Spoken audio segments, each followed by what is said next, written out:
Hello, ladies and gentlemen. Tuan-tuan dan puan-puan, 2018 Southeast Asia Press Conference. Before we start to introduce everything about Fjällräven Polar, let's have a look with two.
I just want to introduce the brand because I think many of you probably have not heard of Fjällräven.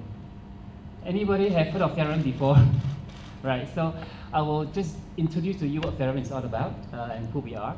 So my name is Paul. I am the distributor for Fjällräven Southeast Asia, that includes Singapore, Malaysia, Indonesia, and Philippines. I will just bring you through two presentations. First is about Fjällräven as a brand, who they are, what we do, and then also the activities that we had done past years and also the coming year for Southeast Asia. So I'll just start very briefly, a little bit boring, the first slide, just about the brand. So you see the slides at the moment, just basically to introduce you Fjällräven. So Fjällräven is from Sweden. It's an outdoor brand started by a man called Åke Nordin more than 50 years ago. So what the brand do and presents, we'll go through slide by slide. So the history of Fjällräven. Okay, somebody asked me just now, how do you pronounce this name? So it's from Sweden, so you can call it it's a bit Swedish, they pronounce Fjällräven, but I try not to do that. American, they call it Fjällräven, but I like to call it Fjällräven. So it all started in 1960 by Åke Nordin. He first started doing the metal backpack. You can see for the pictures. That was how he produced the first backpack.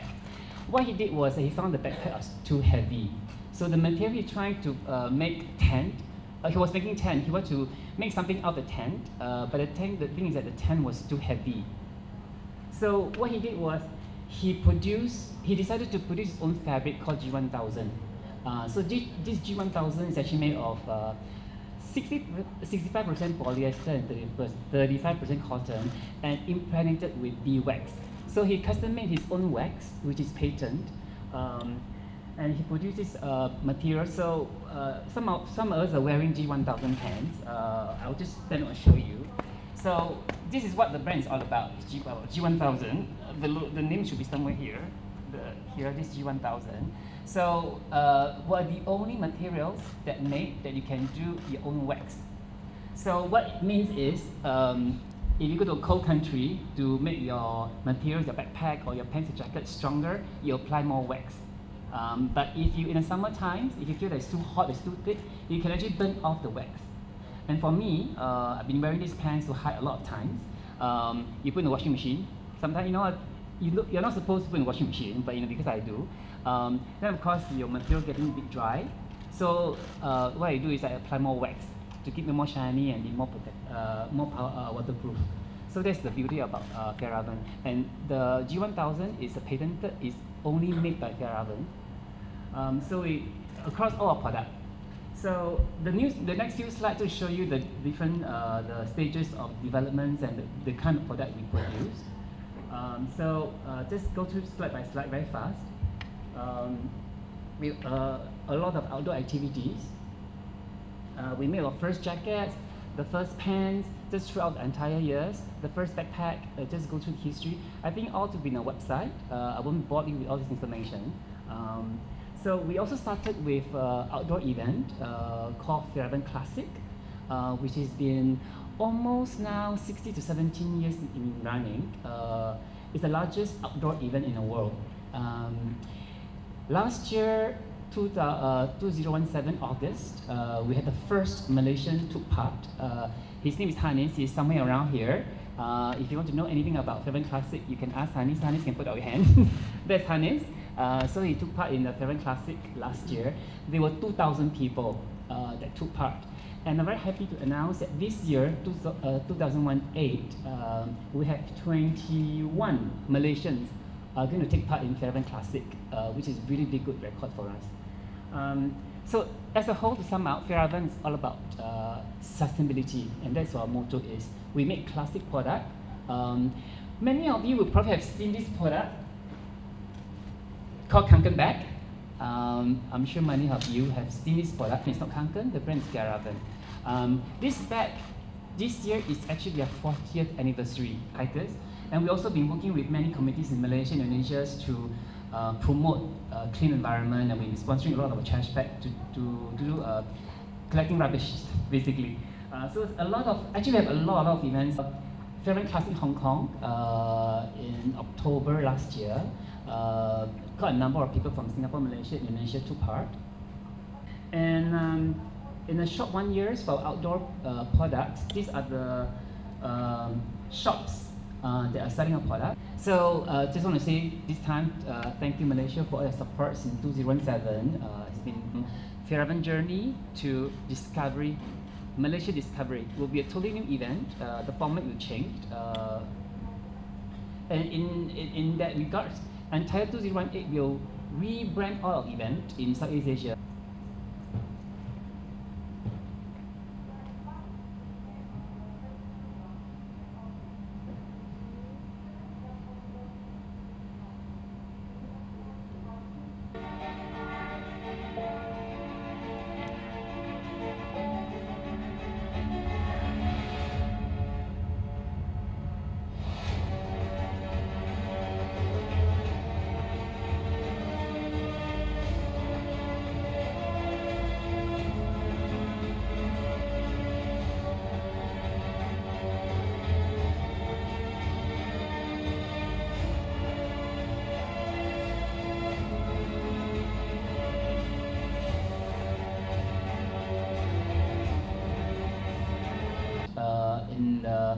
from Norway to Sweden.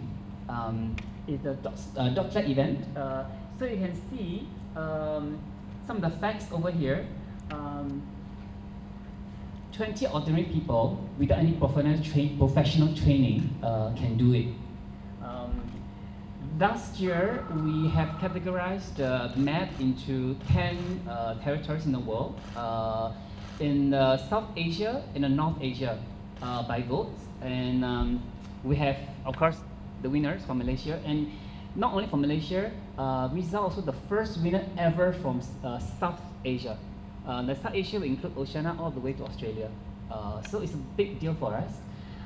So far, since it first started, we have less than 3 Asian, I think. We had one from Taiwan, one from Vietnam, right? Korea. Yeah, and Korea. So the winner from Taiwan, I was told, when he got back 2 years ago, he was like a big movie star, because it's a big deal for them. And I hope this is also the same for us. I'm glad that all of you came here. So just the quick facts on 2017, just a review. 14 countries took part, and more than 1 million people have visited the website. 992,000 votes. So this is 2017. Okay, 2018. Numbers are there. The most nationality, 144 countries took part. Almost 1 million votes. One interesting facts I want to share with you is we first started Fjällräven activities, outdoor activities last year only in March. Within the short 9 months, what we have done from Malaysia, we have someone who came to know about Fjällräven for the first time. We have, of the voting worldwide, Malaysia is a top 10 who visited the website, surprisingly. So this is the winners across the world, represent each continent. So the facts I show you, this is the number of votes per country. Along India, India has the most numbers of people who joined to take part. India. You can see number 8, Malaysia. 95,000 people who have visited the website during the voting period. So, without further ado, before I introduce results to you, I play one video what Polar is all about.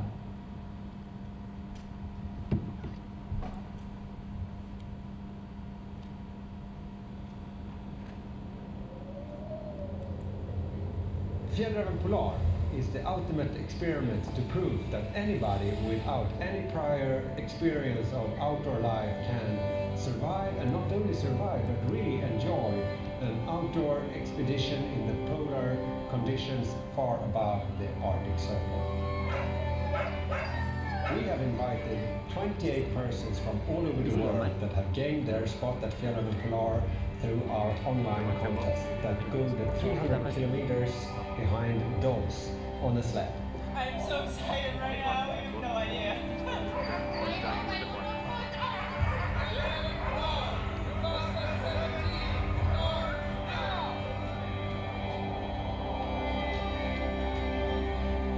They are self-sufficient on food for themselves and the dogs.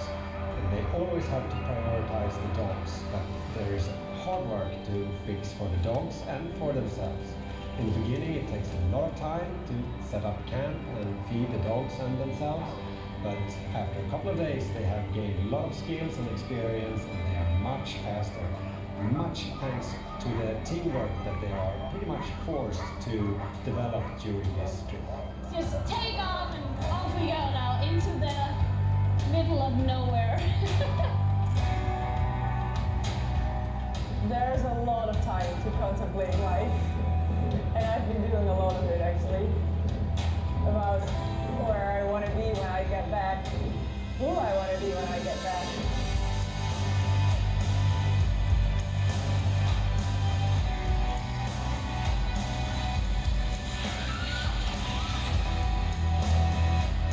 I think this, really changed me as a person. hard to say that.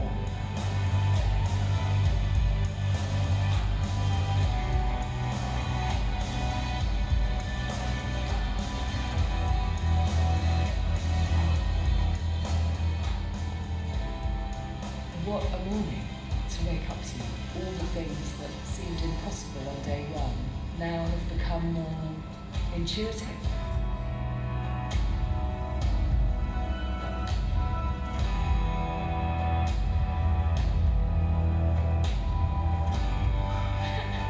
Happy and sad, but yeah, the whole experience was just amazing. We had everything from snowstorms to rain and sunshine. Just beautiful, beautiful scenery.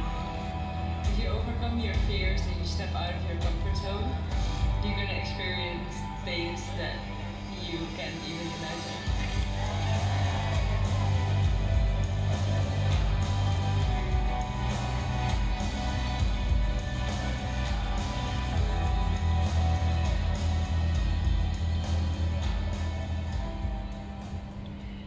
You know, I watched this video many times. Yeah, if you go to YouTube, just Google Polar Fjällräven, you see a lot of video. And this particular one, I watched it many times. Every time I watch, I got so emotional when I hear the girls talking. I don't know why. I'm feeling very cold right now. I don't know how I can survive there. Even here, I'm feeling too cold. Anyway, I think it's open for you guys to ask me questions. Feel free.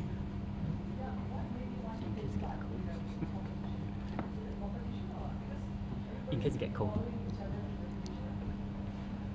Sorry, why do I take part? Is it? I don't know. Adventure is in me. I always like adventure. I think ever since even 13 years old, I already go travel alone. You know, those days you have this male siang, male malam. If you are at my age range, you know. So if you watch Tamil movie, you have the jam-packed train. So I always do that last time from when I was 13. So I took train from Ipoh. I go to even Johor Bahru at night, standing at the staircase, you know, all those things. You know? So it's just that adventure is in me. And this Polar itself, I don't know, God works in mysterious way. Last year when I wanted to go backpacking, so I suddenly was inclined to go either Arctic or Antarctica. But then I Googled and the cost is too high. Then I decided, okay, just forget it. And I went to Indonesia backpacking. And then when I came back, suddenly I saw this advertisement in Instagram, and I don't think twice. I just straight away click and I want to go. Yeah.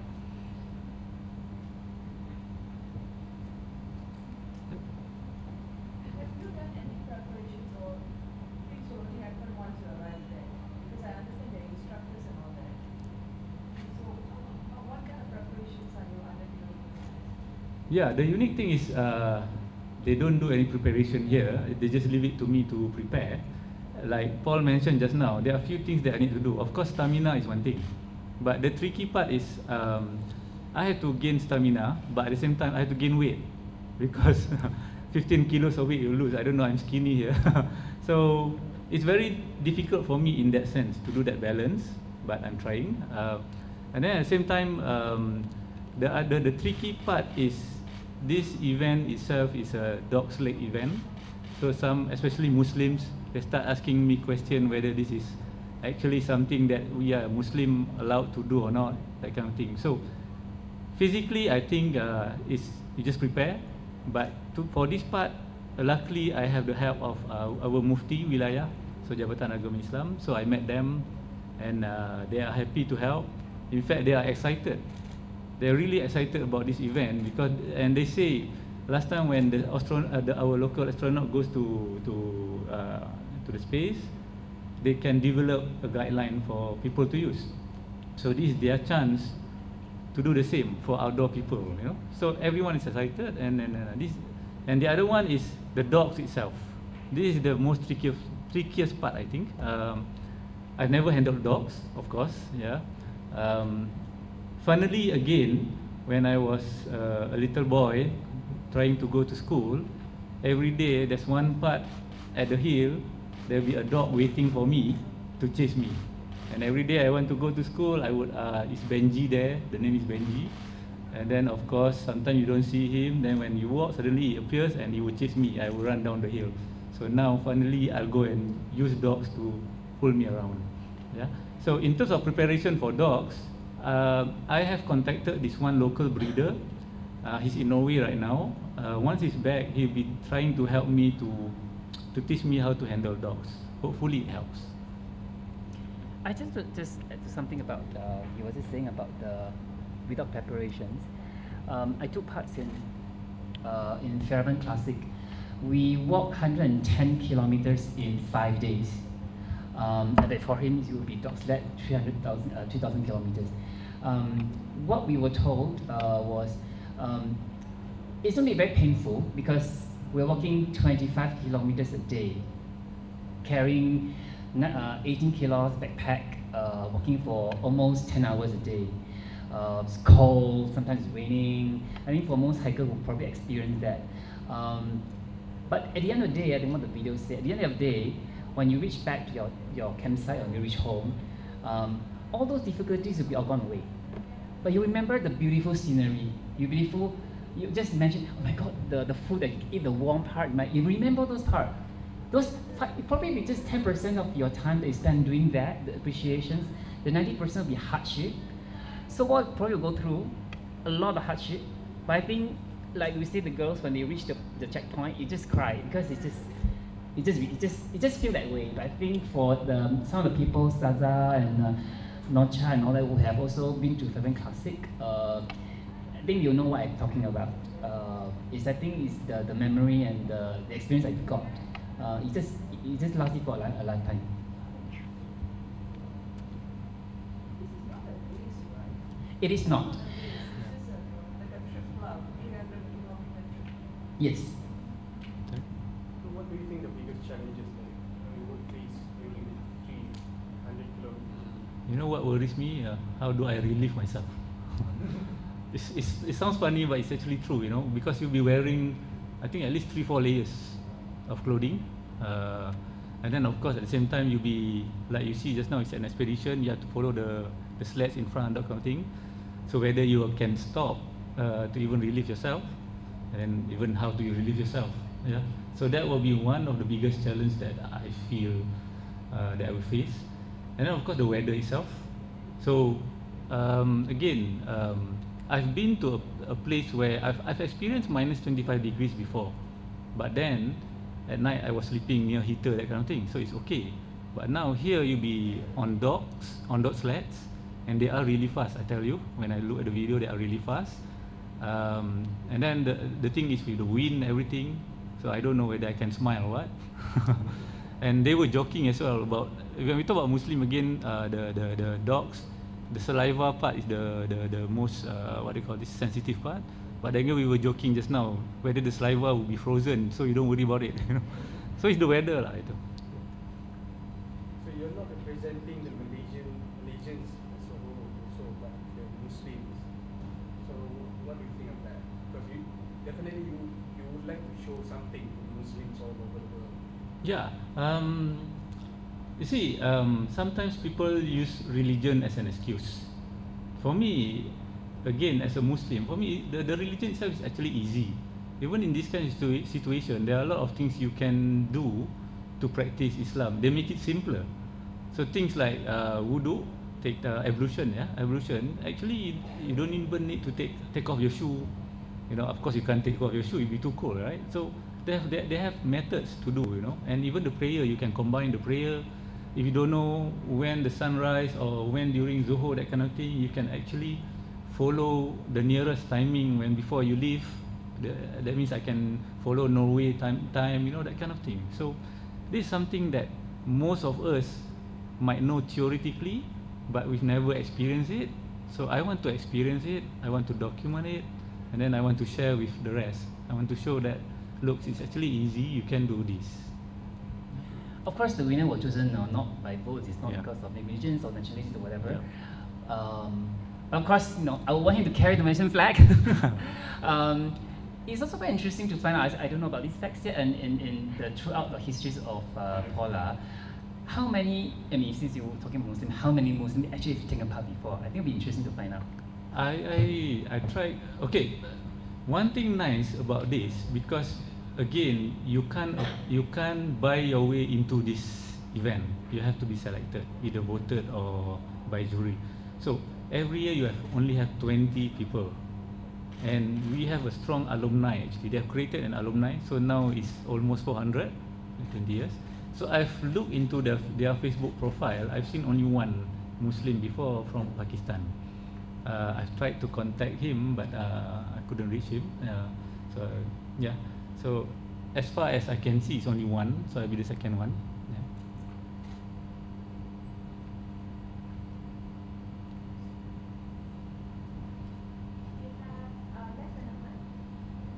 Yeah, so excited.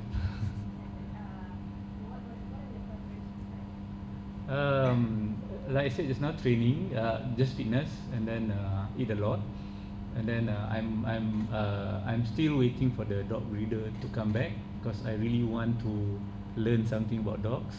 Otherwise, I will struggle.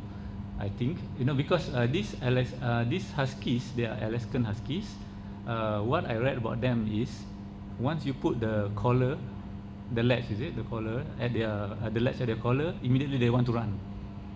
So I don't know whether I can handle them, and then at the same time, how to handle them is one thing, because I have to even feed them. You know, I have to feed them. I have to bond with them. Otherwise, they might not treat me well. Yeah? And then if you talk about dogs again, this dog sled, they are really fast. It's literally you're standing on a piece of wood. In the middle, there's this metal plate. There's brakes. There's sharp edges where you can brake. So I even remember one of the video that I saw. The participant was too scared because he's going too fast, so go and press the brake all the time. So this dog will turn to you, hey, what lah you? I want to go fast, you know. These dogs are really energetic. They really want to go, you know. So I really need to learn a bit about how to handle dogs. So yeah, that's I think my main thing that I want to prepare lah. I think these dogs are specialized dogs. Yeah. When we were in Sweden Classic last year, the cabin that we stayed, it actually would be your ending point. Yeah. I happened to stay in the same cabin, and I remember there were a lot of the breeder actually stay in there, and they are specialized in breeding the dog. Yeah. They train the dog there.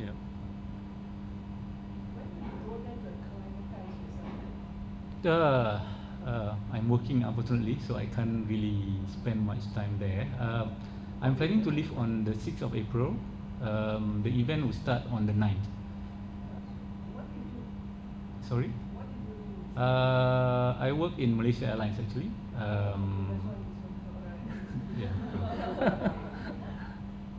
What do you do? I take care of the property for Malaysia Airlines. Yeah. Not just here in Sepang.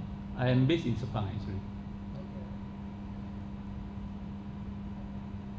So you have only 3 days to plan test yourself there. Yeah. I don't know. I think one thing that I'm blessed with, I can easily acclimatize. I backpack a lot. Even when I went to Mongolia, the Mongolians were literally like this. Hey, why are you not wearing your coat? I don't wear coat. They were wearing coat. Even last 3 weeks, I went to London. It was cold, but I was just wearing my shirt and a very thin jumper, a sweater. I don't know, mentally I think I'm okay. So I think the good thing about me that I know of is mentally I'm strong. I hope it really works there lah, you know. But I think mentally I'm good. You say you're leaving on what day? 6 April. 6 April, and then the returning? Returning, okay, the event finished on the 15th. I'll be flying back on the 17th. We will get some information about the returning information, the flight details and all that. We hope that we can do some welcome party. We'll probably release the information to you soon. Just to clarify, it starts on the 9th, Yeah. ends on the 15th.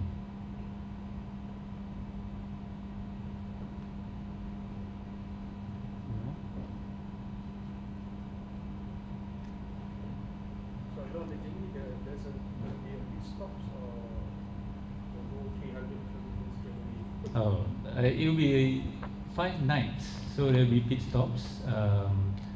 Every night we should be leaving the tent, but what I know is one of the night we will be taught, we will be teach not to live in the tent, So we built something like igloo, but actually it's open, so the ice walls, and then hopefully at that night we'll see aurora.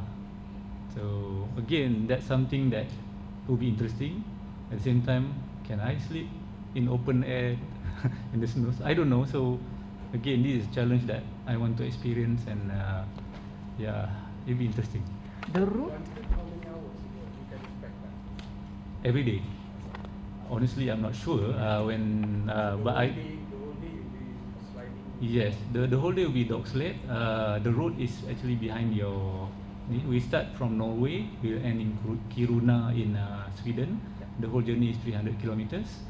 So along the way, you'll be in the forest, and then there's one part where you are actually on the frozen lake. It'll be interesting. Nervous as well, like I said just now, like one of the participants, she fell from the dog sled. So like I say, dogs will just run, so I don't know whether they will realize me, and I don't know how at that time, whether I would need to chase the dog or what. I don't know, it'll be very interesting. You see on the last second page, the route of these events is actually the same every year. Yeah. So you can see the stations, the checkpoint, Just now in the video, you see one of the banners say checkpoint. So these are all predetermined, and actually it's same the past many years. Same as Fjällräven Classic as well, and same as Polar. The route is the same every year. The good thing is, besides dog sledding, actually, even when you are at the checkpoint, you'll learn some other basic survival skills. Example, how to make fire without using lighter matches lah. This kind of thing, and then other survival modes. That's why it's not just the dog sled itself. Are you scared? I am not honestly excited. Of course nervous, and feel the burden as well, because a lot of people are excited to wait for me to go, and they really want me to share the experience. Unfortunately, as far as I know, there won't be signals there. Otherwise, I would love to do IG story or Facebook story, that kind of thing. Of course, I'll try to record as many videos as I can. Battery is another issue lah. Yeah, I mean, during the voting period in December last year, because how it was, the territories were decided, every year was quite different. So the Swedes decided to group North Asia, China, Korea, Taiwan, Japan, and strangely we put Philippines into the map, into the North Asia, and then South Asia and Oceania below, from Vietnam all the way to Australia, Malaysia, and all that, in that group. We have worked with a lot of hikers in Indonesia. So we were actually expected a lot of Indonesian take part and lots of votes. So, and of course, my worry is that Australia is a big country, how to fight. And I'm still really happy in the end when the result announced that Malaysia, we have a winner from Malaysia. I was really excited, was happy. We have another contestant from Philippines. He's got a really high vote. He's really hard. I mean, you can just tell him it's not easy to get those votes. You get to work your ass off to get those votes. It's just not simply just put down there and people do it for you. It's very stressful. So it's just crazy. I can honestly tell you, for the voting period is 30 days, 1 month, And I joined 8 days late. At that time, there was already another person, Malaysian living in Australia, was leading the vote count. And then there was Singaporean number 2, and then an Australian number 3 at that time. So I joined and I applied. My friends, they receive a lot of WhatsApp from me. It's like spam messages, and then you literally sleep with your phone like this, holding, and then you fell asleep. And then whenever you wake up, where's my vote count? Where do we stand? Where do I stand? And then it was really a pressure moment, very stressful. But it was fun as well, because you got a lot of self-appointed strategies. So people, hey Rizal, let's do this, let's do that. Hey, you are here now, that kind of thing. Interesting and stressful.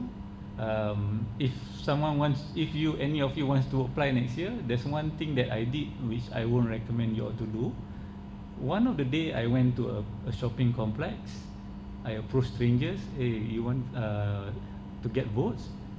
most of them really vote for me. They really were open, but it takes a lot of time. You have to teach them how to go. You have to do this, that, blah blah blah. So for that day itself, I was standing from 9:30 up to 6 p.m.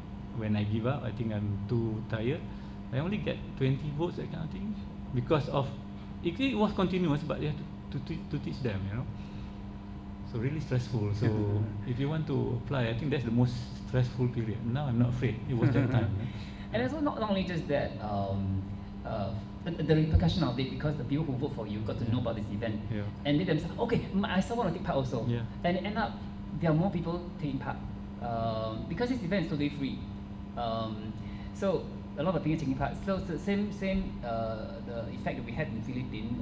This particular guy, because he's getting a lot of he's a writer, he's an outdoor writer, so he's got his fans and orders to do, and then everybody supporting, and his friends, people got to know, and more people joining it. So at the end, I think we have a lot of people from the country joining part.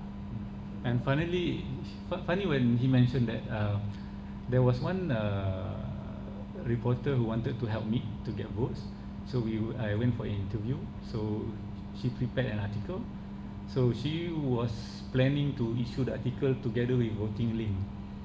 So suddenly when it was published, there's no voting link. So I asked her why. I thought you wanted to help me with that.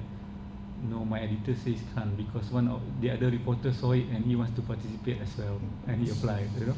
So like he says, yeah, when you do viral, suddenly it's not that people supporting you because you're from Malaysia. Suddenly they also want to go. Even the famous Mukarrabin also applied. So when I saw his name, I said, alamak. But luckily, I don't know whether he applied too late or I'm blessed to just get it. In 2017, during the voting part from the voting experience itself is do it with integrity, you know, because when you were in the race, I mean, see, when you are in there, you apply. When you got chance, it becomes stressful. When you got no chance, forget it lah, just whatever lah, you know. So when you got chance, so at times you are number one, suddenly you're number two, suddenly you see people from nowhere who are very fast go, so it becomes very stressful. And then you will receive a lot of spams, vote buying services approaching you, you know. $15 $15 for one vote, you know, that kind of thing, you know. So at that time I was leading, then suddenly someone overtook me by 1,000 votes within 6 hours. So I was surprised, and then I was, do I want to do this? Do I want to do that? No, I said, win or lose, it's with integrity. So I think if you all want to participate, just participate with integrity. If you win, you're satisfied. If you lose, I think you're still happy. I mean, even in our office alone, I mean, we check out because we're in charge of 4 countries. So we were trying to find out. And there is one name here, Hanis, who is in here, who is not seated here. That guy is Hanis. He is appointed to be our hardware specialist. So if anything about our hardware, about our Fjällrävens, Malaysia, he's our guy.